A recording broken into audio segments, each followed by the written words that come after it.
Today, we're going to dig deep into the roots of India's freedom struggle and uncover a story that, honestly, is too often left out of our history books. You know, when we think about India's independence, certain names just pop right into our heads, right? Gandhi, Bhagat Singh, Nehru, they're legends, and for good reason. Their leadership and their sacrifices absolutely defined the revolution in the 20th century. But what if I told you that the actual idea of complete independence, the philosophical spark that lit the whole fire, was ignited long before these giants took center stage? What was the real engine room of the revolution? Well, this brings us to a hidden history and to the unsung heroes at the very heart of it. And that hidden piece of the puzzle? It's the Arya Samaj. This was a socio-cultural reform movement whose followers became some of the most passionate, most dedicated fighters for a free India. Their story is really the origin story of how the idea of freedom was born. To really get their impact, we have to start with one single, powerful idea, a word that became the ultimate rallying cry. Okay, just look at this timeline for a second because this is so important. In 1875, Swami Dayanand Saraswati founds the Arya Samaj. Just 1 year later, he makes the first ever public call for Swaraj, which means self-rule.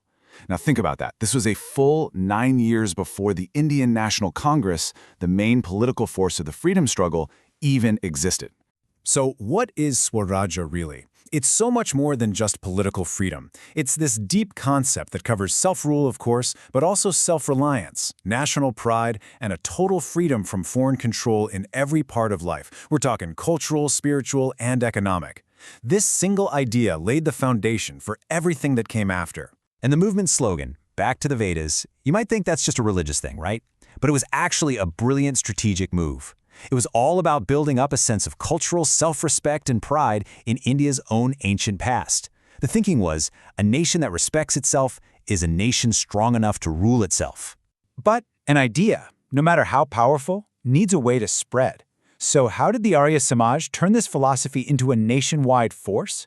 The answer was a revolutionary take on education. The Arya Samaj knew that the fight for freedom would be won through knowledge. So they set up this incredible network of institutions, the Gurukul Kangri, the DAV colleges. And listen, these were not your average schools. They were literally incubators for revolution, built to produce not just smart people, but fierce, self-reliant patriots.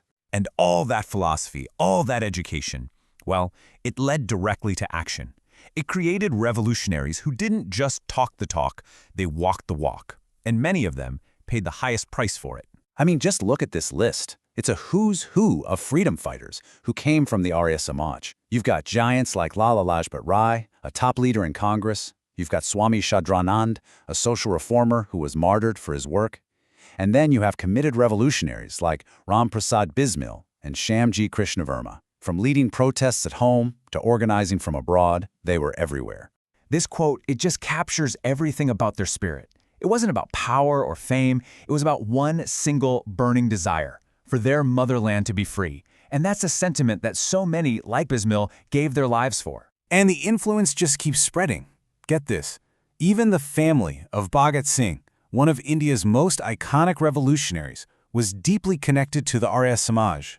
That environment shaped his entire worldview from the time he was a boy, planting the seeds of revolution and sacrifice in him. So if we put this all together, the Arya Samaj's massive contribution to the freedom struggle really stands on three distinct pillars. First, they gave India the ideology, the whole concept of Swarajya, and the self-respect to believe it was even possible. Second, they pushed for social reform because they knew a divided nation could never be a free one. And third, they took revolutionary action by directly fighting, suffering, and sacrificing for the cause. It was a complete 360-degree strategy for freedom. We live in the free world that they imagined and fought for. Their contribution is literally woven into the fabric of that freedom. So, the next time you hear that powerful word, Swarajya, Remember where it came from. Remember the unsung freedom fighters of the Arya Samaj. And remember that this defining goal, the dream of an entire nation, was first declared not by a politician, not by a general, but by a visionary saint, Swami Dayanand Saraswati, who dared to imagine a free India.